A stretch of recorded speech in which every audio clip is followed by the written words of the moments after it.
Bonjour à tous, bonjour et bienvenue pour ce nouvel épisode de podcast dédié 100% au tricot.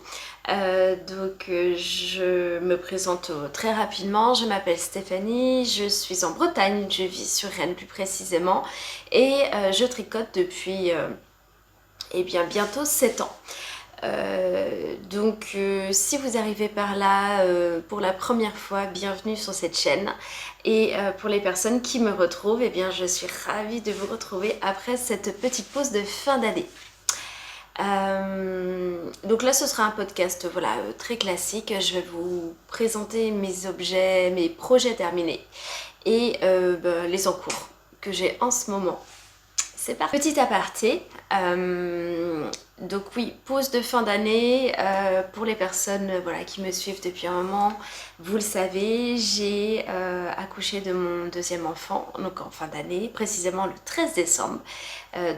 Marin est venu au monde un jour après terme, il s'est fait attendre jusqu'au bout, comme sa petite sœur, comme sa grande sœur d'ailleurs, donc là-dessus pas vraiment de grande surprise. Marin est né le 13 décembre, il va très très bien, tout s'est très bien passé, on prend notre rythme. Alors on a pris notre rythme à 4 dans un premier temps puisque François a eu la chance mais vraiment d'avoir son congé paternité de 28 jours et ça c'est vraiment une belle avancée, ça je voulais vraiment le dire parce que nous on a connu uniquement le congé paternité de 8 jours, donc là on est passé à 28 jours. Et franchement c'est surtout pour quand on a déjà un premier enfant à gérer, c'est juste top. C'est passé très très vite puisqu'il y a eu l'effet de Noël. Bon, le premier de l'an aussi, mais autant dire qu'on l'a pas vraiment fêté. Donc vraiment la période de Noël qui a un petit peu chargé cette période en plus de l'arrivée d'un nouvel enfant.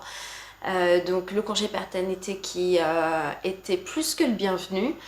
Et donc là, je prends mon rythme avec Marin, avec Lisa qui est à l'école, avec François qui travaille depuis juste le milieu de semaine dernière. Donc c'est vraiment tout récent. Donc là, je vois Marin qui est dans mon champ de vision, qui vient tout juste de s'endormir. Donc avec un peu de chance, on va pouvoir filmer jusqu'au bout. Mais globalement, tout se passe très bien. C'est juste que c'est beaucoup plus chargé avec un premier enfant qui, c'est normal, a besoin qu'on s'occupe de lui. Et un bébé qui a des besoins réguliers et surtout récurrents. Toutes les 3 heures ou toutes les 4 heures, le biberon, se lever, etc. Donc c'est un nouveau rythme. Voilà, c'est un nouveau rythme qui demande de l'énergie, de l'organisation, etc. Mais ce ne sont que des bons moments, j'en profite à fond. Mais j'en profite aussi pour tourner quand même un podcast. Donc ça c'était la petite aparté de fin d'année, c'est ce qui explique que j'ai pas tourné dans le courant du mois de décembre. Après ça je pense que n'importe qui peut le comprendre. J'ai pas mal de choses à vous montrer pour ce début d'année. Alors certes mon rythme de tricot était quand même relativement soutenu pendant mon congé, avant accouchement je veux dire. C'est normal, j'avais pas mal de temps pour tricoter, c'était chouette. Là mon rythme est beaucoup plus ralenti, vraiment beaucoup plus. Il y a des journées je vais pouvoir tricoter quand même un petit peu. Il y a des journées je vais faire 2 rangs, super. Voilà, c'est comme ça, il faut l'accepter de toute façon. Il est juste impossible d'avoir autant de temps de tricot avec un bébé, avec 2 enfants, c'est juste impossible. Fin de cette parenthèse. Je vous propose de commencer par les objets terminés, les projets, je ne sais pas pourquoi je dis objets, les projets terminés, puisque je vais vous en montrer 2. Il en manque 2 autres que Louisa est en train de porter, donc je ne peux pas vous les montrer. Et je pense que j'en oublie, mais voilà, je vais vous en montrer que 2. Le but n'est pas de faire un podcast de 2 heures pour commencer, et je vais plutôt m'attarder sur les en cours qui reviendront les mois prochains. Donc premier objet terminé, eh bien il s'agit du pull RL. Le pull RL que je porte aujourd'hui. Hop. Donc si je me mets debout, voilà ce que ça donne. Donc le pull RL, je l'ai terminé, alors comme beaucoup de projets, je l'ai terminé en fin d'année, mais il y a un moment. Mais c'est juste que voilà, alors techniquement je pouvais les porter, mais c'était pas joli avec les pantalons de grossesse, enfin le ventre qui était comme ça. Donc là au moins vous pouvez vous rendre compte, on peut se rendre compte bah, voilà, du rendu définitif. Puisque donc le pull RL pour commencer, c'est un pull designé par Elong avec Anna. C'est un pull qui est sorti il y a longtemps, mais Anna a fait une mise à jour tout récemment. Lorsque je l'ai tricoté, et je l'ai tricoté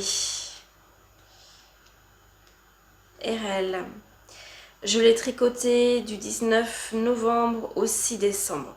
Donc on va dire fin novembre, je l'ai tricoté grosso modo.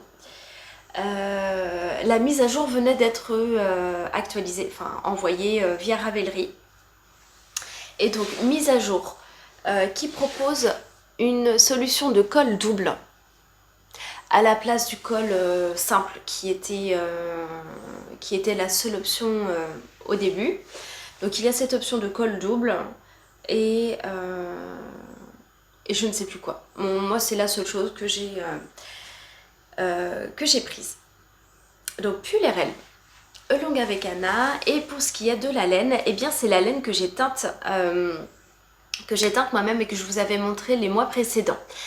Donc c'est une laine à base de yak, mérinos et soie. Donc une laine non teinte que j'ai achetée chez Lily Neige, pardon. Voilà, et que j'ai teinte avec des pigments Greener Shade. Donc je voulais, et je suis très contente du résultat, je voulais un très joli vert entre le vert émeraude et le vert forêt. Et c'est vraiment ce que ça donne en termes de rendu. Je pense qu'il est... Ouais, bon, je pense que ça va au niveau de... Enfin, du retour caméra.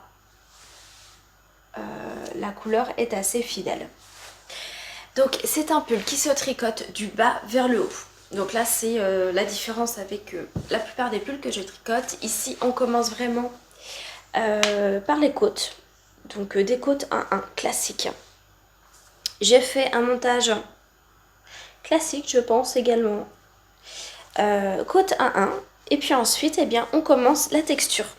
Puisque vous voyez le pull RL il se définit par sa forme, dont je vais parler juste après, mais également par ces petits motifs. Donc si j'approche, ça fait des petits oiseaux, des petits papillons, qui sont beaucoup plus rapprochés, beaucoup plus denses dans le bas, et puis petit à petit on les espace. Donc là-dessus tout est indiqué dans le patron, et il n'y a plus qu'à suivre les explications. Donc du bas vers le haut, donc la texture on la suit jusqu'à une certaine hauteur. Et puis, et bien jusqu'à cette hauteur-là, vous voyez qu'on forme tout le corps jusqu'à cette partie-là, donc l'emmanchure. Et donc à partir de là, eh bien, on va venir tricoter donc le dos et ensuite l'avant jusqu'à la hauteur du col où on va venir tricoter cette partie-là. Il me semble qu'il y a des rangs raccourcis dans le dos, je crois.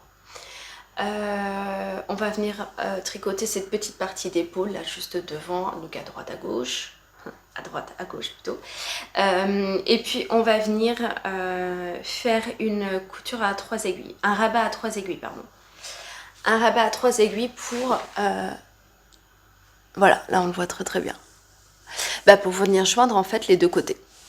Ce qui fait que il ne reste plus qu'ensuite eh bien les manches à tricoter. Donc là les manches, nous avons des diminutions tout au long de la manche, c'est du jersey, on continue en jersey, et on termine par les côtes identiques au bas du pull, pardon. Ensuite on vient relever les mailles pour l'encolure. Hop. Il y a un rang de mailles en vert qui vient en fait définir le milieu du col en quelque sorte. on le replie à l'intérieur et en fait on réalise une couture et on a un col double. Donc comme vous le voyez, ou pour celles qui ne savent pas, on est dans une construction bottom up, donc du bas vers le haut, et une forme drop shoulder, donc épaule tombante, puisque l'épaule se termine ici. Et ensuite, on voit bien, tout est droit. Donc là, évidemment, parce que je le porte, ça fait une forme comme ça. Mais on est bien sur, en fait, un grand rectangle pour le col et 2 tubes, en quelque sorte, pour les manches. Donc voilà. Donc je l'aime beaucoup.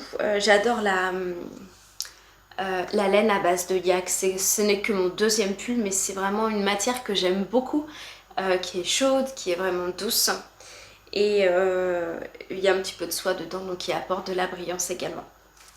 Alors par contre, sur la qualité de la laine, puisque là c'est de la laine à teindre, c'est pas la laine que produit Lily Neige, c'est de la laine qu'elle se procure chez un grossiste, hein, tout simplement, qu'elle se procure et qu'elle revend. Et par contre, elle bouloche énormément. Parce que là, normalement, vous voyez bien tout ça. Alors j'ai pas encore rasé, mais très clairement il y en a un petit peu partout. Là où ça se voit le plus, voilà, ce sont les manches au niveau des frottements. Et puis un petit peu sous les bras. Donc ça bouloche beaucoup. Sachant que je ne l'ai pas porté tant que ça. Je l'ai porté juste après l'accouchement. Et voilà, quelques fois de temps en temps, mais je ne le porte pas tous les jours non plus. Et très clairement, il mérite largement d'être rasé. Il y a des petites bouloches partout. Donc voilà, le toucher de la laine est top. Vraiment très très doux, très agréable, il n'y a aucun problème. Après, à voir ce que ça donne dans le temps. Voilà. Personnellement, mes pulls, j'ai pas l'habitude de les raser non plus très très régulièrement. Et je tiens pas forcément. Enfin voilà, les raser de temps en temps, je trouve que ça a un effet apaisant avec le rasoir, d'enlever toutes les petites bouloches. Ça a un effet apaisant, mais l'effet apaisant est aussi lié au fait qu'on le fasse pas très souvent. Donc, bien voilà pour ce pull, le pull RL. Après, on peut enlever également la texture qu'il y a sur le pull et en faire un bon basique de garde-robe en mode drop shoulder et puis drop shoulder, parce que c'est un pull qui a pas mal d'aisance. Moi je ne sais plus combien j'en ai. Moi j'ai tricoté donc la taille 2, donc 102 cm de tour de poitrine. Donc normalement j'ai environ une quinzaine de centimètres d'aisance. Je dis normalement parce que je sais pas si mon corps va encore si ma silhouette va encore évoluer, on va dire.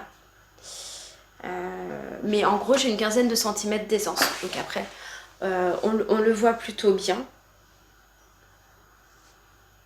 Donc voilà. Donc c'est très bien. Je suis très contente de ce pull. Donc ça c'était mon premier objet terminé, projet terminé, je vais y arriver. Ensuite le deuxième, c'est mon gilet Paulin, que je vous en ai parlé. Est-ce que je vous en ai parlé? Non? Ou j'avais juste fait un post sur Insta, je sais plus. Le gilet Paulin de Aurélie Lapoule. C'est un gilet qui a été publié dans le livre Tricot Duo de Léna Mouret. Donc ça c'est un livre qui est sorti en 2020 je pense. Et le gilet Paulin je l'ai commencé tout simplement en décembre 2020 et je l'ai terminé en décembre 2023 puisque je l'avais totalement laissé à l'abandon en quelque sorte. Je vais l'essayer, je vais le passer, ce sera aussi simple. Et le voilà. Donc je reprends le livre Tricot Duo donc de Léna Mouret. Donc ce livre, très très rapidement, si vous ne le connaissez pas, c'est un ouvrage qui propose donc plein de designs, de designers différents. Chaque designer propose donc 2 designs en mode duo. Donc tricot par exemple, mère-fille, cousin-cousine, ou tante filleule, etc. Tante nièce plutôt que filleule. Et donc pour le gilet Paulin, hop, il s'agit de cette version. Donc là on a le gilet Paulin ici qui va avec le gilet Tristan. Et donc là c'est un duo mère-fille, duo maman adolescente. Donc c'est ce principe là.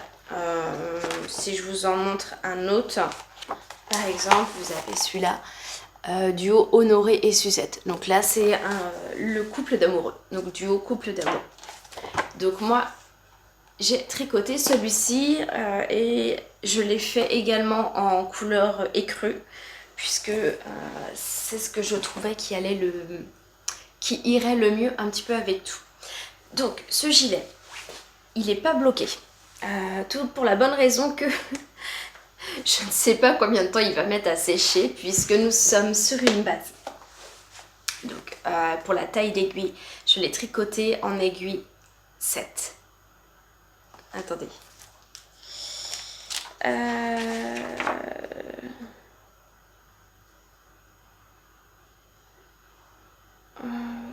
Oui, c'est ça, 7 mm, c'est bien ça. Je l'ai tricoté donc avec les aiguilles 7 mm, 5 mm pour tout ce qui est côte. Donc c'est un gilet qui se porte avec beaucoup d'aisance. Pour ma part, j'ai tricoté la taille 2 qui fait 110 cm de tour de buste. Donc là on est vraiment sur beaucoup d'aisance positive, mais c'est très très bien. C'est un gilet à torsade, des torsades absolument partout, avec une construction drop shoulder également, puisque vous voyez, hop, la manche s'arrête ici. Et là, le corps, pardon, là on voit que c'est la reprise, je trouve pas tous mes mots tout de suite. Le corps s'arrête ici, et ensuite voilà, on tricote la manche. Donc drop shoulder, mais c'est bien une construction bottom up. Donc celui-là on le commence par le bas. On le commence du coup par des côtes 1-1. On construit le corps avec le jeu de torsade et le jeu de dentelle ici. La bande de côte est réalisée à la fin. Donc on monte jusqu'à l'emmanchure. Et ensuite, ensuite on travaille le dos et l'avant séparément. Donc un premier devant, un deuxième devant, le dos. Et ensuite on réalise un rabat à 3 aiguilles. Il me semble que c'est ça. Parce que le rabat à 3 aiguilles, je l'ai fait il y a 3 ans. Là, ce qu'il me restait, c'était toute cette bande d'encolure, donc qui part du bas, qui reprend la nuque, qui fait tout le tour, cette bande d'encolure, et il me manquait les 2 manches. J'avais en fait commencé une première manche et je me suis paumée entre les diminutions, le jeu de torsade et le magic loop. Puisque là, vu qu'on est en 7 mm, j'ai tout simplement pas de mini circulaire, donc c'est magic loop. Et moi, le magic loop, c'est vraiment pas ce que je préfère. Donc, j'ai défait toute la manche, je l'ai reprise. Et en fait, il n'y avait aucun souci, donc c'est moi qui m'étais totalement plantée. Donc, là, non bloqué, voilà ce que ça donne. Donc, évidemment, il y a toujours les côtes qui ont besoin d'être un petit peu tirées pour éviter que ça rebique comme ça. Je pense que les torsades vont également se détendre au blocage, même si là je suis très bien lorsque je le porte. Et je le trouve vraiment chouette parce que donc là j'ai un jean, il va très bien avec un jean, je pense qu'il va se rallonger un petit peu. Il va très bien avec un jean, il ira très bien également avec une robe, avec une jupe, enfin c'est vraiment le gilet que l'on peut porter avec tout, et également le gilet que je laisse traîner entre guillemets sur une chaise et que je peux mettre par-dessus n'importe quoi lorsque j'ai un petit peu froid. C'est vraiment le truc idéal. le tricot idéal. Pour ce qui est de la laine, on est sur donc la langue Wool Addict et c'est Glory, la gamme Glory. Et donc là on est sur le coloris écru. Donc je n'avais pas assez de laine, j'ai dû en recommander. J'ai eu de la chance, j'ai réussi à en retrouver puisque quand on commence avec de la laine d'il y a 3 ans, on n'est vraiment pas sûr de la retrouver. Mais là du coup ça a été, c'était bon, c'était le cas.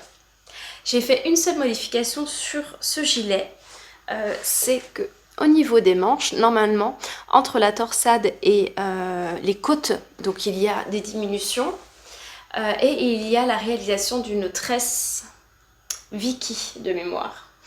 Et je ne l'ai pas faite. Je l'ai pas faite, je me suis dit que les côtes après les torsades iraient très très bien. Donc c'est la seule modif que j'ai faite sur les manches. Sinon, tout est respecté. Ah oui, si, il y a une coquille. Alors voilà, quand vous l'avez peut-être vu. Ici, il manque les premières torsades. Que j'ai bien faites de l'autre côté. Ici, c'est normal qu'il n'y ait pas de torsade. Mais là, devant, là j'ai fait une petite boulette. Donc ça, je l'ai fait dès le départ. Je ne l'ai jamais refaite. Et voilà, c'est pas non plus... Bon, c'est pas la mort. Enfin, moi en tout cas, ça me gêne pas. Peut-être que certaines ne pourraient pas le porter faute de symétrie, mais voilà, moi ça ne me gêne pas forcément. Donc ça, c'est le deuxième objet terminé. C'est le deuxième objet terminé. Sinon, les deux autres projets que j'ai finis et que j'ai fait en mode un petit peu rapidos, c'est un col pour Louisa et un tour de cou que j'ai réalisé. Mais bon, vous en parler, c'est peut-être un petit peu abstrait. Si jamais vous voulez le voir, c'est sur mon compte Instagram. Mon compte Ravelry n'est pas à jour puisqu'en fait les podcasts me permettent d'actualiser en fait tous mes projets sur Ravelry. Et quand il n'y a pas de podcast, je ne pense pas à actualiser mes fiches projets. Donc ils ne sont pas sur Ravelry, mais par contre vous pouvez voir des photos sur Instagram. Sachant que le col, elle l'a porté tout de suite. Le headband, je l'ai fait un petit peu plus tard. Et elle a accepté de le porter parce que elle l'a emmené chez ses cousines et j'ai demandé discrètement à son tonton de demander à ce que ses cousines lui disent qu'il était hyper beau son headband et qu'elle avait beaucoup de chance pour qu'elle accepte de le porter après. Et ben ça a marché, voilà, donc et je suis très contente de ça parce qu'au moins elle porte son headband. Alors pourquoi un headband? Absolument, tout simplement parce que donc Louisa a 3 ans et demi et elle a les cheveux bouclés comme moi. Donc les cheveux bouclés, c'est au lever le matin au réveil, ça n'a pas de tête, c'est à dire que alors parce que j'ai les cheveux bouclés mais pas hyper frisés, ça part dans tous les sens. Il y a des boucles qui se sont défaites voilà, durant le sommeil, durant la nuit, etc. Donc le matin ça ressemble strictement à rien. Donc il y a deux options, soit on mouille les cheveux et on les coiffe et voilà, ça redéfinit les boucles et c'est joli. Soit on fait pas ça parce qu'il fait -2 en ce moment et du coup le but n'est pas d'attraper froid. Et qui plus est, les cheveux bouclés c'est très bien, mais voilà, 3 ans et demi ça va dans les yeux, c'est pas confortable. Donc on les attache. Et la solution que j'ai trouvée, c'est qu'on fasse des couettes ou une queue de cheval. Et bien le headband il permet de réchauffer voilà, le front, les oreilles, la nuque. Et il se met plutôt facilement en plus, parce que c'est vrai que les bonnets, je lui ai fait, donc elle a 2 bonnets ici, donc ils sont très jolis, mais il y en a un qui a un revers qui n'est pas cousu, donc elle le met super mal, ça ressemble à rien. Et l'autre c'est pareil, c'est bien lorsqu'il est bien mis, etc. Mais bon, à 3 ans et demi c'est normal, on va pas leur demander d'avoir ce soin là, donc le headband était un très bon compromis. Donc si vous voulez le voir, allez sur mon compte Insta et vous aurez normalement une photo au moins du col. Et au moins ce qui fait qu'elle le porte, c'est que c'est la laine qu'elle avait choisie lors du marché de Cesson avec Catherine et Benjamin, donc laine de Mout. C'est elle qui avait choisi la laine, donc c'est le Miss Framboise, donc un rose fuchsia. avec sur la base Stellina, donc avec des paillettes argentées. Donc avec ça, on est sûr qu'elle le porte. Donc voilà, pour ces projets terminés, je vais passer aux encours. Donc les encours, j'en ai 4. J'en ai 4. Il y en a un qui est de première date. Je vais commencer par celui-là. Donc, celui-là, c'est le châle d'Itanie. C'est le premier que j'ai commencé et c'est le premier que j'ai laissé en stand-by. Donc, j'ai testé pour la première fois de la laine mèche de la Manchelopi.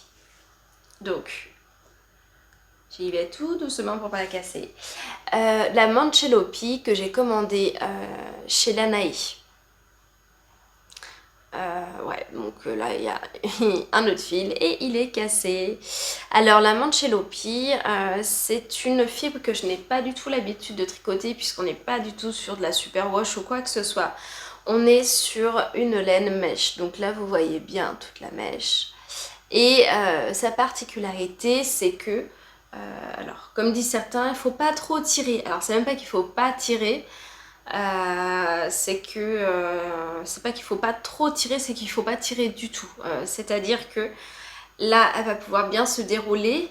Par contre, là, si je commence à tirer comme ça, enfin oui, ça c'est pas tirer pour moi. Voilà, ça se casse. Alors, ça se casse, mais voilà, ça se remet très très facilement. Voilà. Donc j'ai voulu tester cette laine là. Pourquoi? Parce que le châle d'Itanie, donc c'est le châle de...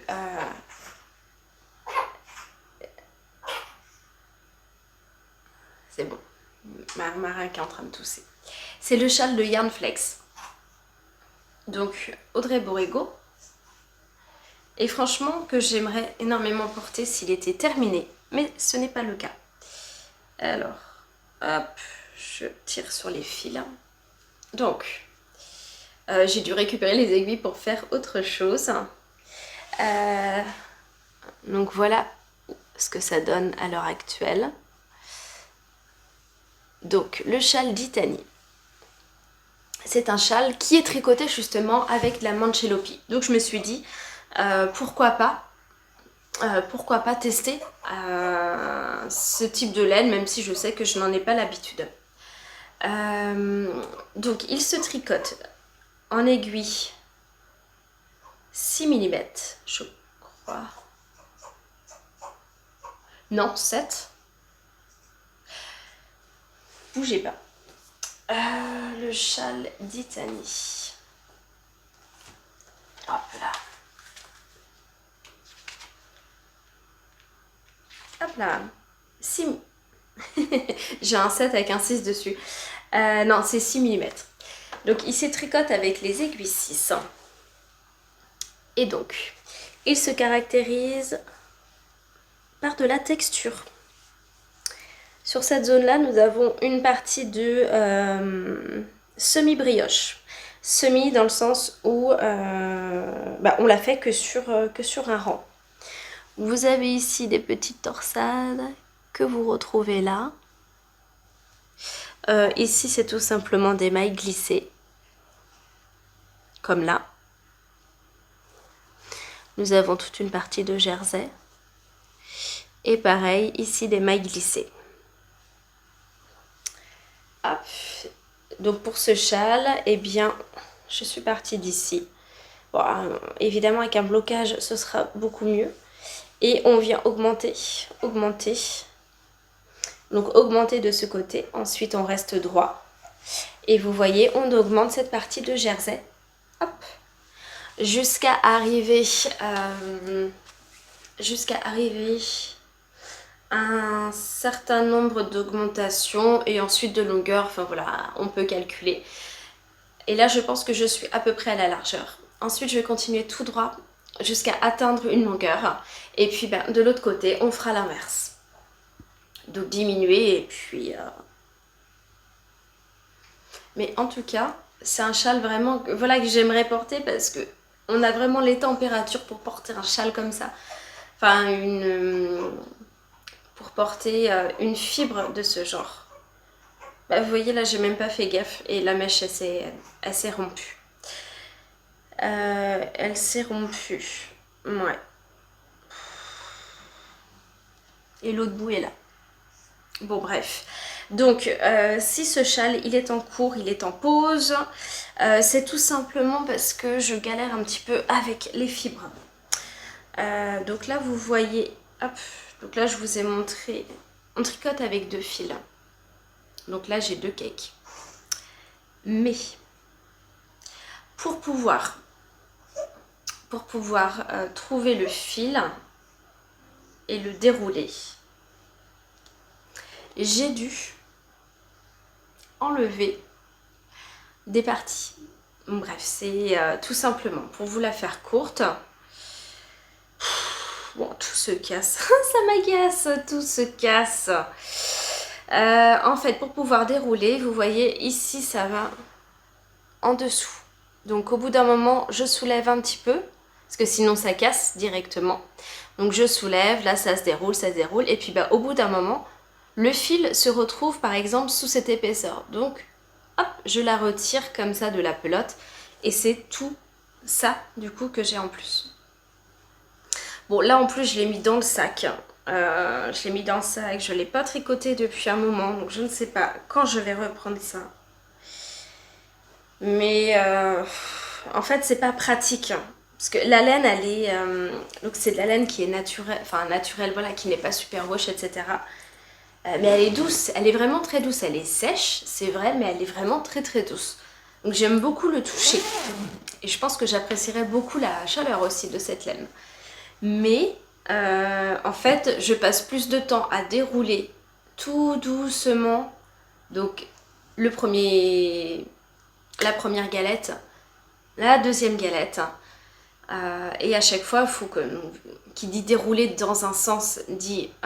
comment dire, je suis obligée de repasser le fil, enfin dans l'autre sens, puisque ce que je vais tricoter se trouve en dessous de ce que je viens de dérouler. Donc sinon, ça va faire un nœud. Donc bref, je passe plus de temps en fait à dérouler, à faire attention au fil, à la il casse, je le remets, qu'à tricoter. Et ça, pour le si peu de temps de tricot que j'ai en ce moment, j'ai pas envie de passer tout mon temps à dérouler les galettes, à faire attention, etc. Là, j'avoue que la laine mérinos, qu'elle soit super wash ou non, bah oui, on peut tirer dessus quoi, c'est-à-dire que on peut même mettre le cake par terre et voilà, on tire et ça déroule. Au moins ça, je trouve ça plus pratique. Donc ça c'est mon premier en cours et je sais pas si je vais le terminer pour cet hiver. En même temps il va bien falloir que j'en fasse quelque chose parce que les galettes de laine et la laine qui est déroulée prennent de la place. Parce que mine de rien ça se tricote en aiguille 6 à 2 fils ensemble. Donc bon...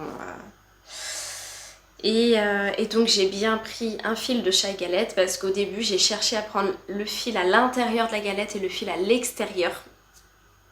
Mais je n'ai pas réussi à trouver le fil à l'intérieur. Donc je voulais pas prendre le risque de dérouler une partie qui pourrait en fait se détacher et faire des nœuds, enfin bref. C'est pour ça que j'ai bien les 2 galettes utilisées en même temps. Je vais remettre la tétine, je reviens. Et j'en ai profité pour remettre mon pull. Donc en cours suivant, celui que j'ai commencé dès que j'ai pu. Enfin dès que j'ai pu. Oui si, dès que j'ai pu. Dès que j'ai reçu le mohair, etc. Hop là. Il s'agit du cardigan Aosta. Donc le cardigan Aosta de The Knit Pool Girl. Hop là. Que je le prenne dans le bon sens. Voilà. Donc cardigan Aosta de Knit Pool Girl. Donc ici, c'est un gilet pareil oversize que je tricote. Tout en texture. Tout en texture. Puisqu'il s'agit d'une alternance de mailles envers. Donc maille en droit, maille envers, maille en droit, maille envers. un certain nombre de rangs. Donc là on le voit très très bien. Ok. Et donc ce gilet il se tricote en aiguille 7. Je tricote la taille 2. J'espère que les bruits de marins ne vous gênent pas trop derrière. Parce que là il est moitié sommeil, moitié éveil.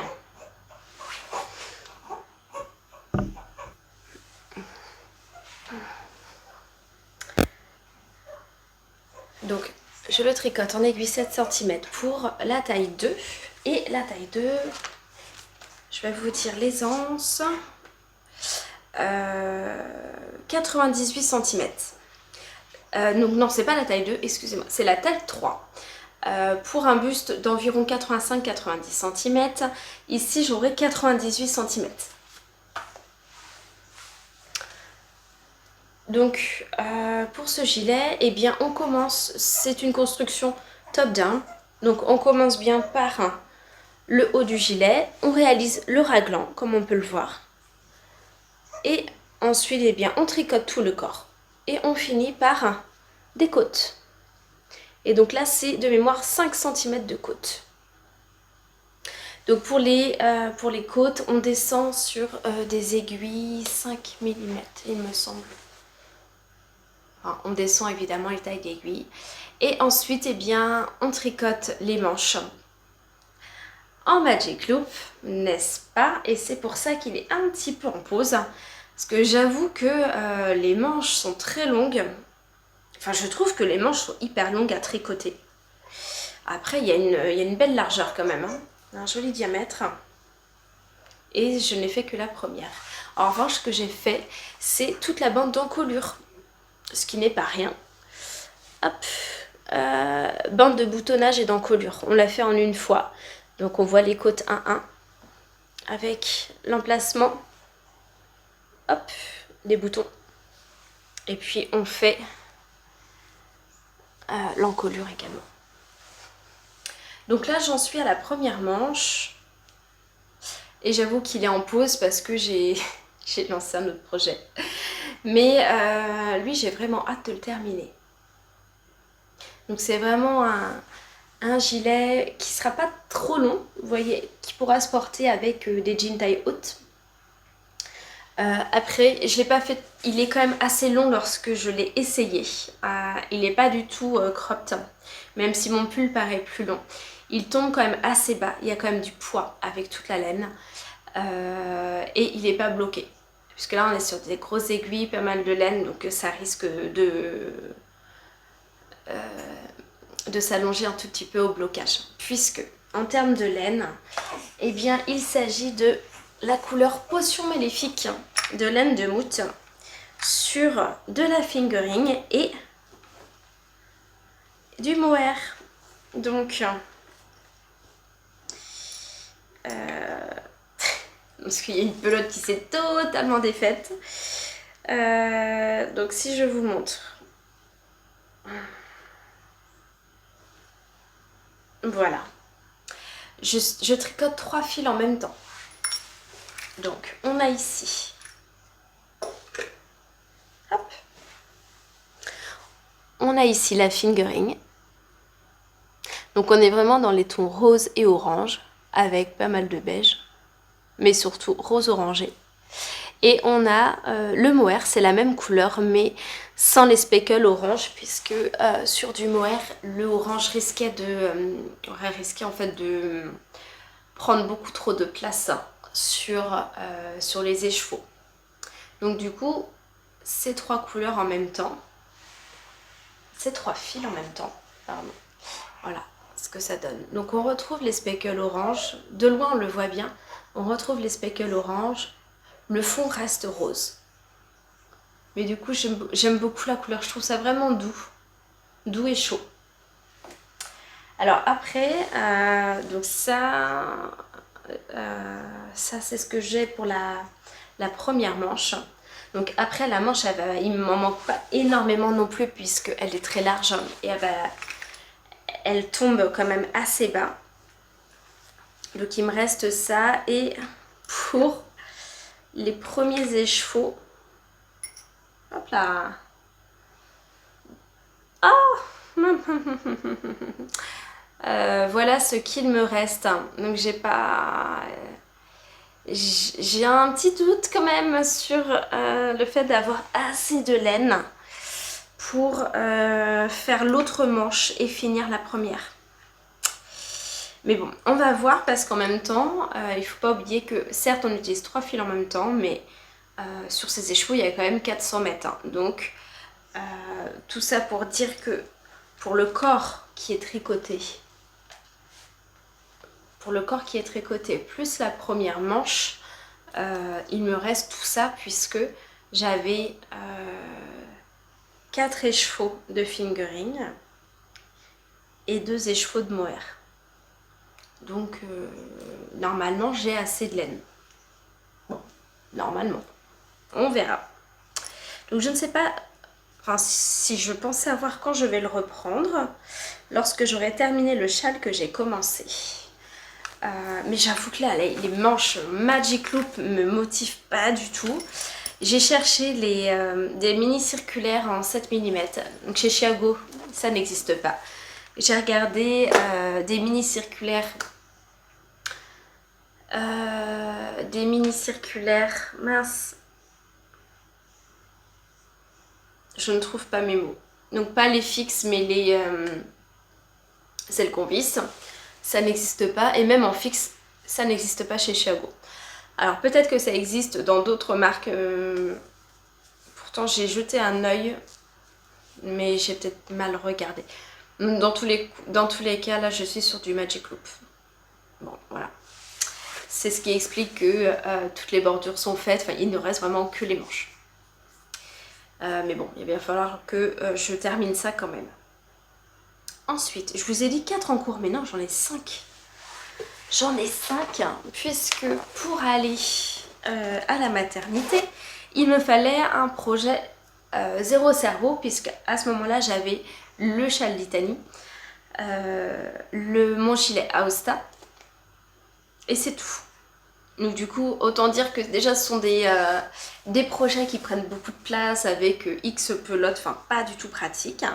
Donc j'ai monté, enfin j'ai préparé, j'avais bobiné de quoi me faire une paire de chaussettes. Et j'ai bobiné, hop là.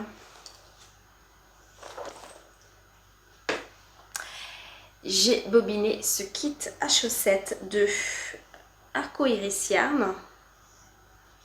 Je n'ai pas perdu de maille. Et il s'agit de Dracarys, donc la maison Targaryen de ses kits justement Laine of Throne qui ont été faits en 2023. Et donc j'ai cet écheveau de 100 grammes et ce mini de 20 grammes qui donne cette chaussette là. Ça donne cette couleur là. Elle est belle, hein. Elle est vraiment très très belle. Donc là c'est vraiment chaussette à la vanille. Chaussettes à la vanille, enfin tout ça pour dire le patron maison. Toutes simples, tout en jersey. Donc avec un montage à la turque par la pointe, comme je le fais d'habitude. Ensuite, eh bien, je tricote le pied. Ici, j'ai fait un talon en rang raccourci. Donc là, j'ai fait en rang raccourci pour celui-là. La tige. Et puis des côtes 1-1 classiques avec un rabattage à l'italienne. Donc là, c'est vraiment le type de chaussettes que je fais lorsque j'ai besoin d'un tricot zéro cerveau. Et que j'ai envie aussi de voir une belle couleur prendre vie. Et là voilà, c'est vraiment le cas ici. Vraiment très très belle, il n'y a pas de pooling, rien du tout. Donc ça c'est la première chaussette. Donc moi je tricote des 56 mailles. C'est pour ça que le pied peut paraître long. Je tricote 56 mailles. En revanche, donc ce qui fait que le diamètre de la chaussette est un petit peu inférieur au diamètre de mon pied. Du coup je fais un peu plus de longueur et ça s'étire et au moins ça tient bien le pied. Donc ça c'est la première chaussette qui est terminée. Et de la deuxième, Voilà, j'ai pas fait grand chose. Il n'y a même pas les stoppeurs de mailles. Voilà. J'ai juste fait ça. Donc voilà pour cette paire de chaussettes, voilà, toute simple, mais qui met super bien en valeur les coloris de Ludivine de chez Arco Irisium. Hop, je vais juste remettre les stoppers de mailles parce que je serais dégoûtée de perdre mes mailles. Aïe, hop là. Voilà. Hop, donc ça c'est fait. Et du coup, il me reste 2 projets. Donc là, j'ai ramené Marin qui est à mes pieds dans le transat. Je suis désolée si vous l'entendez un petit peu. Mais bon, je pense qu'il était trop loin de moi là. Il avait besoin d'être à côté. Du coup, le projet sur lequel... Alors, il y en a 2 sur lesquels j'avance. Je vais vous montrer peut-être celui qui est le moins avancé. Donc ça, c'est un nouveau sac à projet que j'ai. C'est une copine qui me l'a offert. Et il a trouvé déjà son projet. Merci Amélie. Alors, donc ici, j'ai monté un début. Je vais vous montrer le projet d'abord. Il s'agit du col Karl Johan de Knitting for Olive. Donc ce livre, je vous l'avais déjà montré, il me semble. Enfin, il me semble, je suis sûre. Et donc moi, j'ai décidé de tricoter ce col-là. Puisque mon manteau en fait a un col assez profond.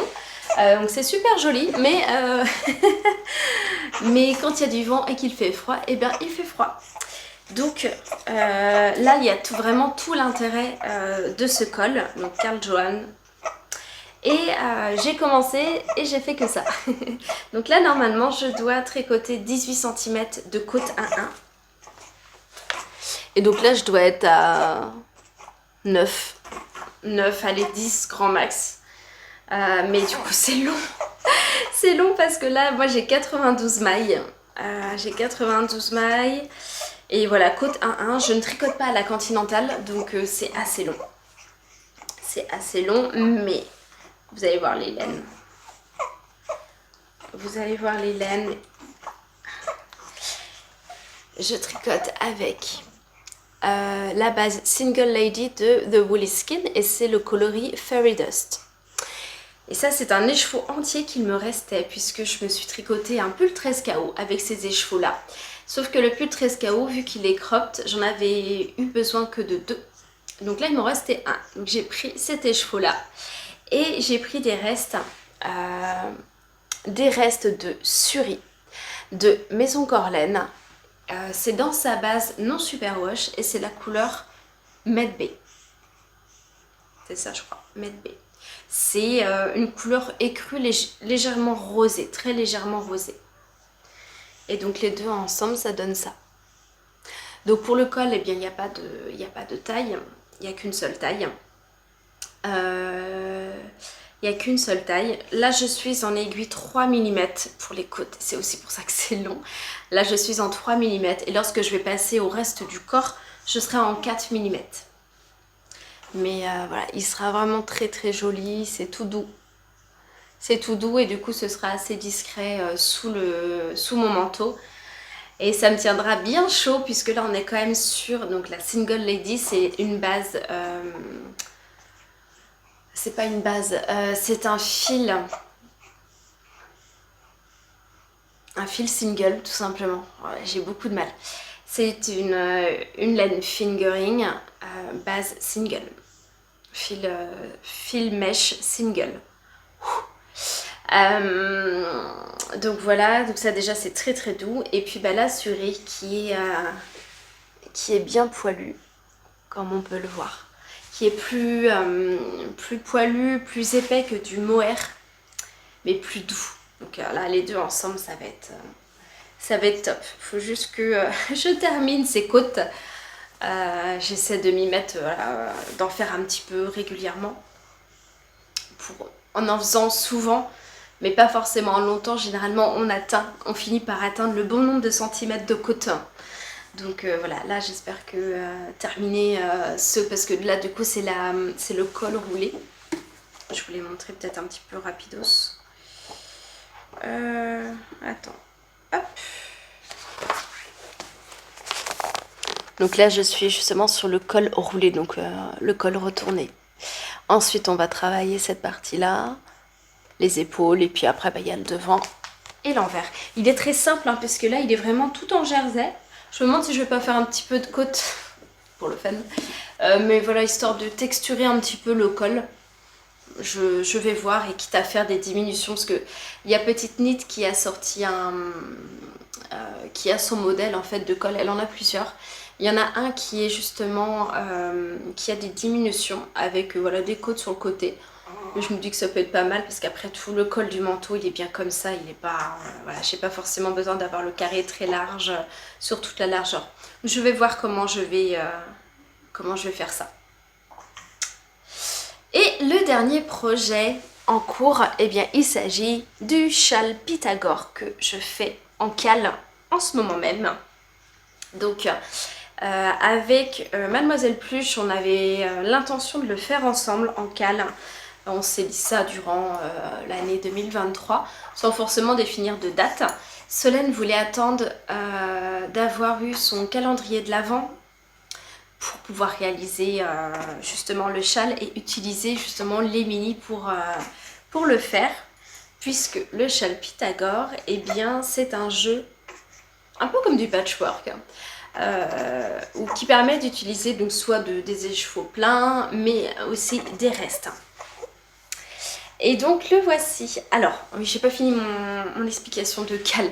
À la base, on voulait le faire avec Solène et finalement, il y a donc Marie, 3 pipelettes dans un atelier, Karine de Garance et compagnie, et enfin Audrey de Teinture Lurée. Qui ont lancé en fait cette idée de cale de châle Pythagore. Et avec Solène, plouc, on s'est greffé au cale, et il y a même Raphaël d'Atelier Raphaël qui nous a rejoint, qui s'est motivé en fait en voyant nos avancées, et qui a carrément tricoté 5 sections d'un coup, super motivé. Donc voilà ce que ça donne. Donc ça c'est le début, le premier triangle que j'ai tricoté. Donc ici on va avoir la couleur Chayoloud de Arcoiris Yarn. Ici nous avons Mon Poussin de Bulbe Bizarre. Ici nous avons Cornaline de Célène. Ensuite, hop là, voilà. Ensuite nous avons le grand triangle qui est, eh bien c'est la box d'automne de chez Yarneline. L'écheveau principal, le grand écheveau. Ici nous avons Market Spice de Bulbe Bizarre. Ici nous avons Miss Claudine de Laine de Moute. Ici c'est Vert d'Arrêt de Tôt le Matin Yarn. Ici nous avons 2 mini. Bon là c'est même carrément une évolution avec donc il y a un mini, un deuxième, un troisième mini de Laine et Chaudron dans son calendrier de l'Avent. C'était celui d'Halloween, Stranger Things en 2022. Ici il y a 2 couleurs, une que j'ai teinte moi-même, une autre du calendrier de l'Avent 2023, donc celui de Noël de Laine et Chaudron. Ici nous avons la couleur, ça c'est une couleur de Laine of Throne de Arcoiris Yarn également. Ici nous avons Mister Halloween de Laine de Moute. Et enfin, un écheveau des exclusives de Yarneline, ce rose là. Et depuis tout à l'heure je vous montre l'envers, super, bravo Stéphanie. Et donc voici l'endroit. Hop.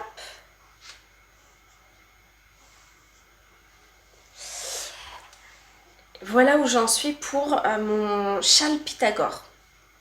Donc c'est vrai que c'est une construction qui est toujours sympa, puisque donc ça cette construction, moi je l'ai eu déjà avec le châle et la couverture Travel Mode que j'ai tricoté là il n'y a pas très très longtemps, puisqu'on tricote un triangle, on vient relever des mailles, on tricote le triangle avec un jeu de diminution d'un côté ou de l'autre, ce qui permet de former ce grand châle rectangulaire, et tout en formant des triangles ou des carrés petits ou grands. Donc à voir. Donc moi j'ai choisi vraiment des couleurs assez chaudes, assez automnales. Il y a celle-ci qui m'interroge un petit peu. Je sais pas si j'ai bien fait de la mettre. Je sais pas ce que vous en pensez. Mais j'aime beaucoup mon début. Le début là, très chaud, très beige, chocolaté, orangé, j'aime beaucoup. Donc voilà, celui-là j'y passe pas mal de temps. Mais ça va vite, hein. C'est hyper motivant parce que les petits carrés, les triangles vont assez vite. Vont assez vite, et puis je choisis les couleurs en fait au fil de l'eau. J'aurais pu... j'ai regardé les couleurs dans l'ensemble, mais sans décider section 1, section 2, etc. Parce qu'il y a des couleurs qui vont se retrouver en double, tout simplement. Donc je pouvais pas tout dédoubler. Et puis je trouve ça sympa aussi de choisir à la lumière du jour, de choisir quelle sera la couleur suivante. Donc ça c'est le châle Pythagore de Marie-Christine Lévesque. Je ne l'ai pas précisé. Bon, après le châle Pythagore il est connu, il est sorti depuis un moment déjà. Donc voilà. Et donc là on est bien sur de la laine fingering. J'ai hésité au départ à venir la doubler avec du mohair, mais j'ai pas beaucoup de restes de mohair parce que j'ai déjà fait des Impulse Stripes avec des restes de mohair. Enfin, j'ai déjà réutilisé pas mal de mohair, donc j'ai pas tant de restes que ça finalement, pas suffisamment pour faire tout un châle et pouvoir assortir un mohair avec une laine fingering à chaque fois. Donc voilà. Donc pour mes projets en cours, c'est tout. Donc là, ce que je priorise, c'est le châle Pythagore et mon col. Donc des côtes. Et le châle, voilà, qui est tout en point mousse. Ça va vite, il n'y a pas besoin de trop réfléchir. Donc voilà, c'est pas plus mal. Donc je priorise ces deux projets. La paire de chaussettes, elle n'est pas du tout urgente. J'ai fait beaucoup de chaussettes en 2023, donc j'ai ce qu'il faut pour me tenir les pieds chauds. Ensuite, je terminerai mon cardigan Aosta parce que j'ai très envie de le porter. Et ensuite, alors après, il y a plein de projets qui m'attendent. J'aimerais tricoter une paire de chaussettes pour François. J'aimerais tricoter un pull pour Louisa. Pour Marin, je vais attendre un petit peu. Je voulais lui tricoter un gilet en 3 mois, mais là finalement, il a ce qu'il faut pour le 3 mois. Ce sera plutôt du 6 mois, donc il y a un petit peu le temps. Mais voilà, faire des tricots aussi pour les autres et me tricoter davantage d'accessoires. Parce que là, les pulls, je commence à en avoir pas mal. Le but n'est pas d'en avoir 50 non plus dans mon dressing. Voilà, au bout d'un moment, ça n'aurait plus trop de sens. Et je pense que j'aurais très envie de passer aux t-shirts et tops d'été assez vite. Parce que l'an dernier, du coup, j'ai dû en tricoter qu'un. Puisqu'avec la grossesse, de toute façon, j'ai pris du ventre assez vite et de la poitrine aussi. Donc les tops, c'était même pas la peine. Donc là, cette année, je pense que je vais prendre pas mal de plaisir à tricoter des tops d'été. Et donc voilà pour moi. Je ne vais pas trop me projeter non plus sur les types de projets, les modèles, etc. Puisque je change d'avis comme de chemise. Je priorise des choses différentes en fonction des besoins présents. Donc je vais m'arrêter là. J'espère que cet épisode de retour vous a plu. Je suis désolée, entre les pauses tétines et le fait de mal trouver mes mots, ça ça m'est déjà arrivé lorsque j'ai fait une plus longue pause à un moment sur les podcasts. C'est assez incroyable, je mets plus de temps à trouver mes mots. Je m'en mêle un petit peu les pinceaux, donc j'espère que ça a été clair dans l'ensemble. Et que vous avez passé un bon moment. Donc je vous laisse et je vous dis à très bientôt. Je pense pour revenir vous voir en février en espérant avoir fini quelques projets et d'en avoir commencé de nouveaux. Voilà. Donc eh bien, très belle semaine, parce que là on est mardi, je vais essayer de monter ça et pour que vous puissiez la voir demain mercredi. Donc très belle semaine et je vous dis à très bientôt, ciao.